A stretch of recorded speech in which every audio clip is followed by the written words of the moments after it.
Like millions of other kids, you dreamed of one day being in the NBA.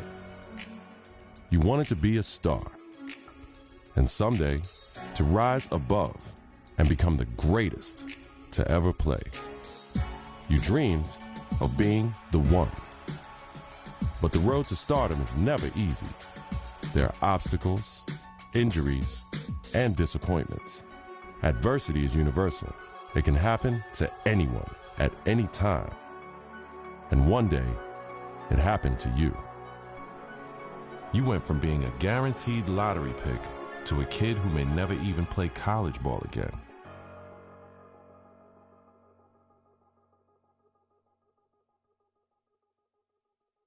Now, look, it's always bad to hear about injuries, especially to college kids, of course. Yeah. But Stephen A. Smith, this one is particularly disheartening because we are 2 weeks into the season and one of the top NBA prospects in the country goes down potentially with a season-ending injury, a knee injury. That's a killer. I couldn't agree more. When I heard he was carried off the floor today, all you can do is find yourself hoping that he'll make it back. That's the bottom line. But my heart goes out to him because I didn't expect this. This is a devastating injury. It's never good to have something like this happen to you. The team doctor broke the news. Torn ACL, sprained MCL, and a torn meniscus. Surgery was scheduled, but your game will likely never be the same. At the 2016 NBA draft, your name is still mentioned. Not as a prospect, but as a cautionary tale.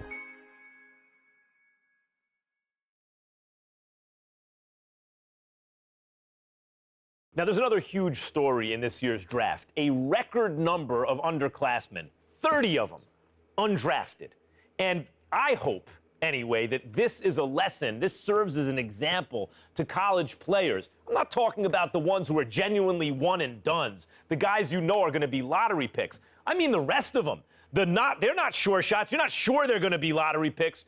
Don't just use the college system for a year thinking you're going to bounce. It doesn't work like that. Please. If you don't have the talent, it doesn't work. You got to be cultivated in the system. Please. There you go again with your blanket generalizations. You know how you are, oh, Max. The woe is me. Oh, my Lord. I can't take it. I just can't take it. It's a case-by-case basis. You can't just blanketly decide this should not be one and dones or this should be one and dones. You got to go on a case-by-case basis. Some dudes deserve to be one and dones. Some people don't. It's on a case-by-case basis. And that is my point. Thank you for making it for me. Every kid thinks they're the exception to the rule. And members of the media like, Stephen A. Smith, are encouraging these kids to come out early. Look, Max, bottom line is this. You got to take this into consideration. You had two dudes. They were called the Height brothers. Now, you had Nick Howard. This kid had a lot of promise. What does he do? He goes to college. Very uneventful first year, no doubt. The second year, he was pretty good. Here's the problem. The NBA, it's not about pretty good. You need to be great on the collegiate level, on the prep level, in summer leagues and what have you, in order for you to get the stature that you deserve. That's the bottom line.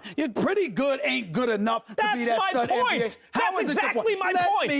Let me finish. There's another example. I did say the Height brothers. I wasn't talking about one individual. I was talking about two. What happens? One and done in a different way. 1 year, one ACL injury later, and look where he's at now. His future is clearly uncertain. So you got to take advantage of that opportunity because you never know when an injury is going to cost you everything. Stephen A., listen to yourself. Let's listen to yourself for a second. You give one argument for why a kid should come out early, a one-and-done situation.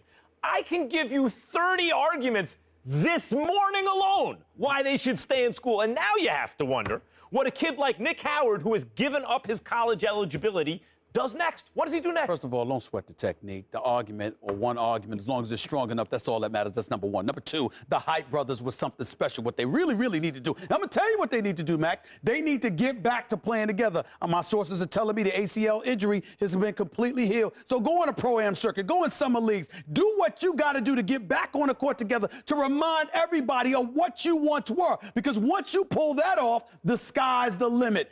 That's what they need to do. Get back to playing ball together, because when people see what you can do as one, the other arguments don't really matter. Like I said, don't sweat the technique.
This is New York City, the mecca of basketball. The original Rucker League began here in 1947. 9 years later, the tournament found a permanent home uptown at PS 156 Playground. Those early Rucker days showcased talents like Lou Alcindor, Wilt the Stilt, and Earl the Pearl. It's also where Julius Erving became the Doctor. In 1974, the park was respectfully renamed Holcomb Rucker Park in honor of the tournament founder. Now, many have influenced the growth of the Rucker since, but none more heavily than the late great Greg Marius, founder of the EBC. Many would argue that the Ruck is the birthplace of true street ball and the crossover dribble. Considering New York City's penchant for flashy guard play, there are few who can challenge that. After the legendary exploits of Rucker alumni like Rod Strickland, Rafer Alston, and Kyrie Irving, it goes without saying that getting crossed up or banged on can happen to anybody at any given moment here. It's no wonder that this unassuming uptown playground has become the most widely recognized street ball court in the world. Rucker Park, Harlem.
back up. Keep it up.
Got so cool.